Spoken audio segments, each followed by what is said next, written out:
आज हम आपके लिए new year special plum cake की रेसिपी लेकर आए हैं। आपको देखने से ही पता चल रहा होगा कि कितना सॉफ्ट और कितना मुलायम बना है। इसके लिए मेरे चैनल को सब्सक्राइब कीजिए और वीडियो को लाइक कीजिए। इस मेजरमेंट से आप केक बनाइएगा तो आपका केक बहुत अच्छे से बनकर तैयार होगा। यहाँ हम ले रहे हैं आधा कप ऑयल, बिना खुशबू का कोई भी ऑयल लेंगे और इसमें हम आधा कप मिल्क डाल रहे हैं, आधा कप पिसी हुई चीनी डाल रहे हैं। 1 कप नहीं डाल रहे हैं, हम आधा कप डाल रहे हैं मेजरिंग कप से। और इस तरह से अच्छी तरह से मिक्स कर लेंगे।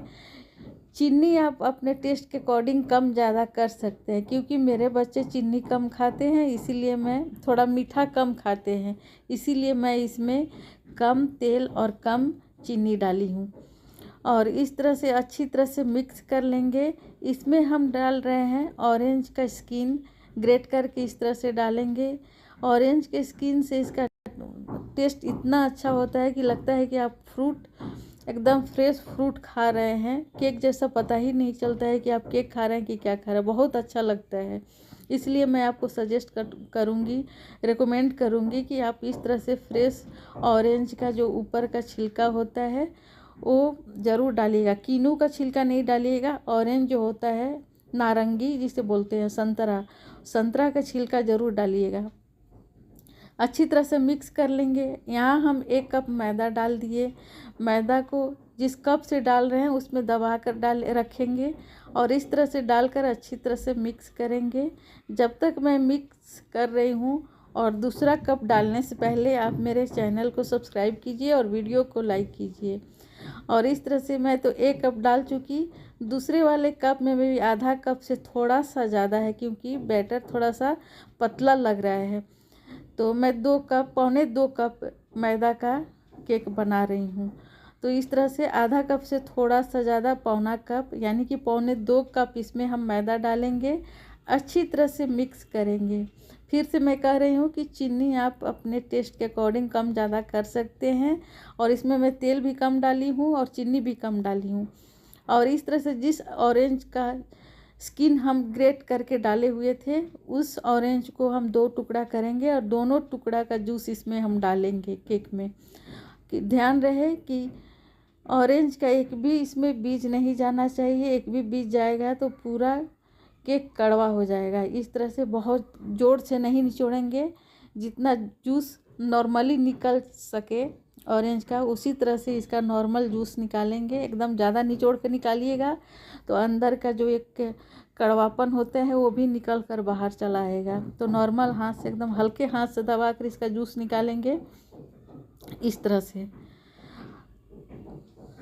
बहुत देर तक दबाइएगा तो कड़वापन आ जाएगा इसमें।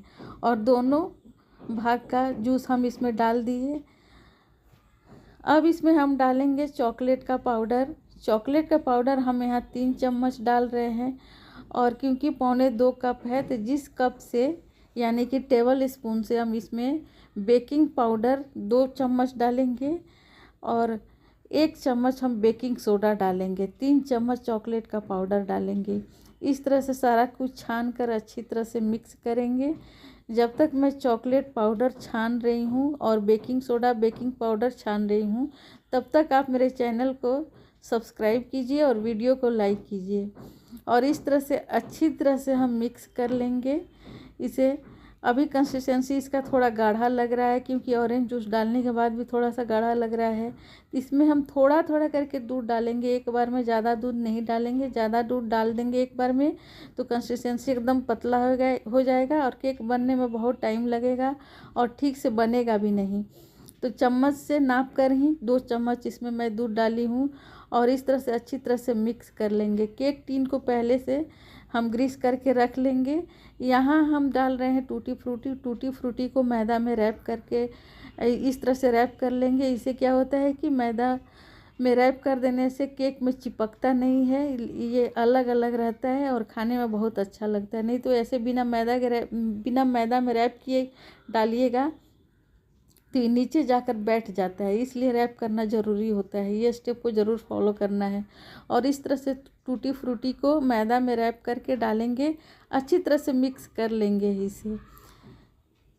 कंसिस्टेंसी आपको दिख रहा है केक का, एकदम थिक परफेक्ट कंसिस्टेंसी इसका बनकर तैयार हुआ है।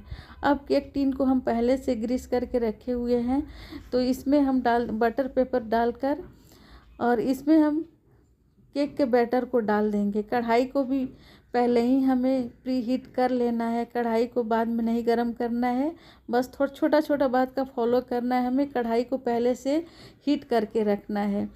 अब जब तक मैं इस केक को गार्निश कर रही हूँ, आलमंड है और अखरोट है, कैश्यू है, इसमें ब्लैक रेसिन, वाइट रेसिन, मोनाका और जो भी आपको ड्राई फ्रूट पसंद हो उस ड्राई फ्रूट को आप इसमें डाल सकते हैं। टूटी फ्रूटी भी मैं ऊपर से गार्निश की हूँ। इतना सारा ड्राई फ्रूट, इसमें बहुत अच्छा टेस्ट आता है इसका, एकदम फ्रेश फ्रूट और बीच में ड्राई फ्रूट का टेस्ट बहुत ही यम्मी लगता है। मैं जितना भी बताऊँ कम है इसके टेस्ट का। और इस तरह से केक का अब बन चुका है। अभी केक एकदम गर्म है, तो आप इसका भाप भी दिख रहा होगा आपको, इसका जाली दिख रहा है कितना जाली हुआ है। और मैं जब केक टिन में डाली तो 2 इंच कम था, अभी देखिए कितना वॉल्यूम हुआ है इसका एकदम फूल कर डबल हो गया है, बर्तन के ऊपर तक आ गया था, केक टिन के ऊपर तक ये फूल कर आ गया था। अब कट करके मैं आपको दिखाती हूँ कितना टेस्टी और कितना यम्मी बन कर तैयार हुआ है। देखने से ही पता चल रहा है आपको, जाली इस तरह से जिस भी तरह से आप दबाइएगा ये टूटेगा नहीं। इसके लिए मेरे चैनल को सब्सक्राइब कीजिए।